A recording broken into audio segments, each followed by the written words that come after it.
6h22, de volta com o Manhã no Ar e as principais notícias do dia, e chegou a hora da nossa entrevista.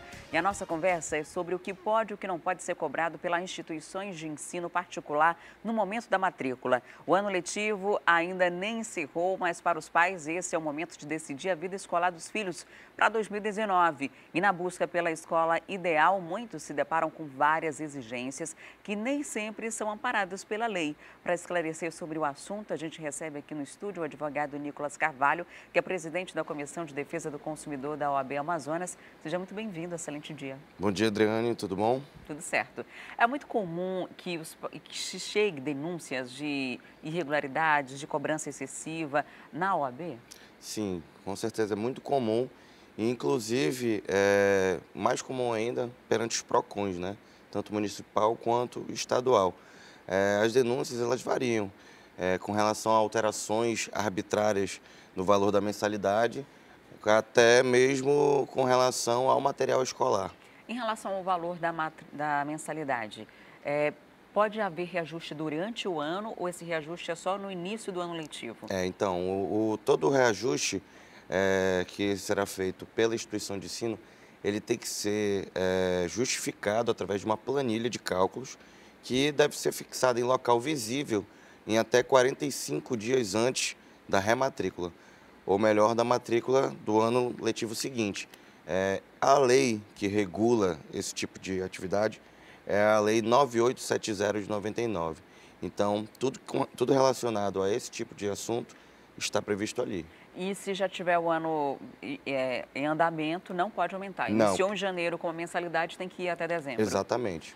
Agora, esse reajuste, ele é calculado por algum tipo de índice específico ou varia muito de instituição? Porque às vezes a gente percebe uma mudança muito grande quando o aluno está no jardim de infância, aí vai para o ensino fundamental, ou está no ensino fundamental, saiu do 9º ano e passa para o 1º ano do ensino médio, um aumento bem excessivo, bem grande, sem contar que o material didático, consequentemente, vai aumentando à medida que a criança vai crescendo. Exatamente.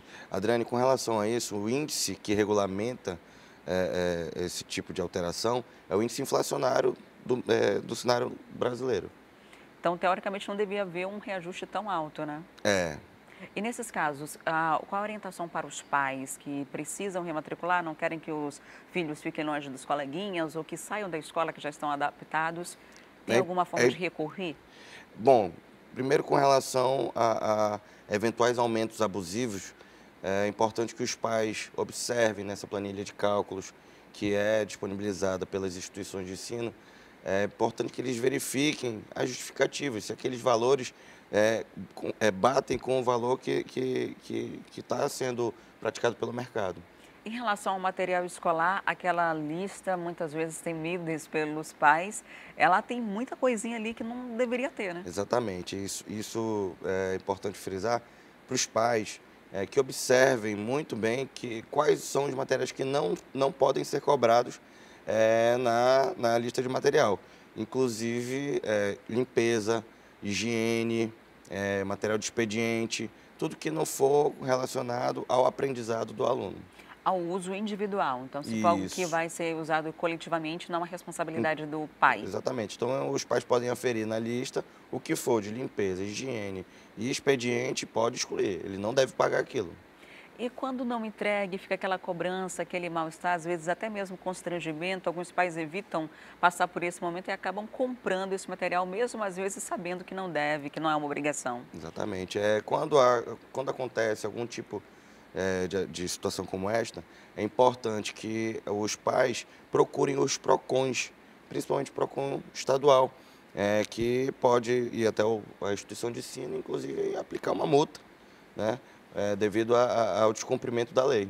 Em relação ao fardamento e o material didático, é comum que as escolas indiquem um local em que se deve fazer a farda, um local em que se deve comprar o livro e, às vezes, até a própria instituição de ensino vende os livros para o ano letivo.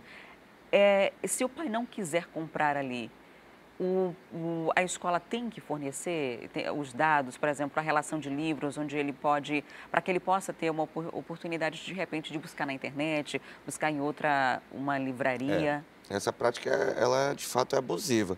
Há a possibilidade sim dos pais procurarem outros locais para comprar esse tipo de material. Entendi. A gente também preparou aqui um quadro com algumas dúvidas que são muito frequentes durante esse período, né? Na hora de comprar um material escolar, na hora de matricular os filhos. Vamos mostrar aqui para você que nos acompanha essas dúvidas frequentes. Valor da mensalidade, a gente falou aqui ainda há pouco sobre essa alteração, só pode no começo do ano, né? Exato. Na verdade, 45 dias antes, e é importante frisar, 45 dias antes da rematrícula. Então, se vai, agora já está um período de matrícula, né? Finalzinho de, início de novembro, até dezembro já tem que estar matriculado normalmente. Exatamente. Outubro já deveria estar avisando. Exatamente, 45 dias antes. Outro ponto, material escolar. Qual o amparo legal que os pais possuem para não gastar mais do que devem com material escolar? É justamente a Lei 9870 de 99, que veio aí para justamente regulamentar esse tipo de prática. Inadimplência escolar. Isso aqui é um outro problema que acaba gerando muito constrangimento e preocupação em relação às mensalidades. Exatamente. Por algum motivo, o pai não conseguiu pagar as mensalidades, já está atrasado Acontece alguns muito. meses. Esse aluno pode sair da escola porque não pagou? Não. Inclusive, é vedada a instituição de ensino impor, inclusive, qualquer... como eu coloquei ali, penalidade pedagógica, né? Essa prática ela é vedada. Inclusive, o aluno pode continuar estudando até o final do ano, ele não pode se rematricular. Então, até o final do ano, mesmo que não esteja pagando, tem essa dívida também não morre, né? Apenas o aluno que não pode ser ele não tirado pode ser de sala. penalizado naquele ano letivo por conta da dívida. Mas, após o final do ano letivo, ele não pode renovar a matrícula. Agora, tem um outro Se a detalhe. dívida permanecer. A dívida permanecendo, não pode rematricular, a criança precisa continuar estudando. De repente, vai mudar para uma escola pública. A instituição de ensino está se recusando a dar a transferência. Não, ela não pode se recusar a dar a transferência, mesmo que o aluno esteja devendo. E tem que fornecer todas as informações, histórico escolar, todas as Todos demais os documentos. coisas. Todos os documentos. Inclusive, é vedada a cobrança de taxa adicional por conta desse tipo de documento. Mas os juros correm normalmente em relação às mensalidades? Normalmente, como uma dívida comum. Pode parcelar essa dívida para garantir que o aluno continue naquela escola? O parcelamento da dívida por conta de atraso na mensalidade já seria uma liberalidade da instituição. Depende de cada caso, né? Depende de cada caso. Agora, não especificamente de uma escola particular, mas das escolas militares do Estado, que elas estão sempre envoltas em uma polêmica, que é a questão de pagar ou não aquela taxa que os pais pagam no início do ano, que é uma taxa administrativa, manutenção, que é uma escola que costuma ser diferenciada em relação às outras escolas públicas.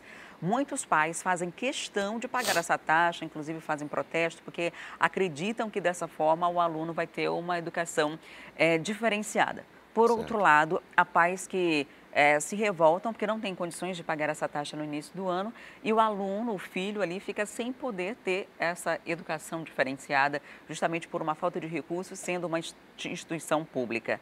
Qual a orientação para os pais, tanto de quem quer entrar na escola militar, quanto de quem já está na escola? Com relação à taxa, essa taxa cobrada pela instituição de ensino militar, não é ilegal, né? Então, assim, ela é justificada da mesma forma como as escolas particulares ou escolas públicas com relação ao seu cronograma, que eles têm que apresentar também 45 dias antes da rematrícula. Então, assim, essa taxa, inclusive, ela tem uma planilha de cálculos que justifica a cobrança dela. Mas há muitos casos, inclusive, decisões favoráveis que impedem que as escolas cobrem, né? Sim. Mas cada caso é um caso. Teria que verificar qual seria a justificativa para isso. Entendi. Muito obrigada por sua participação, por trazer esclarecimentos para a gente. Quem tiver interesse, que tiver algum problema, pode procurar a comissão de que forma? Nós temos o Instagram da Comissão de Defesa do Consumidor, que é CDC OAB-AM, né? E no Instagram, Comissão de Defesa do Consumidor da OAB.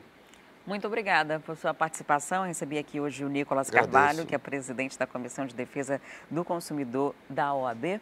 E agora a gente faz mais um intervalo e volta daqui a pouquinho. Vamos falar do Enem. Nesse domingo, mais de 100 mil amazonenses realizaram a prova e ainda assim o estado teve o maior número de abstenções. E essas pessoas não vão poder fazer a prova no domingo, a segunda etapa. Eu trago os detalhes em instantes. Não saia daí.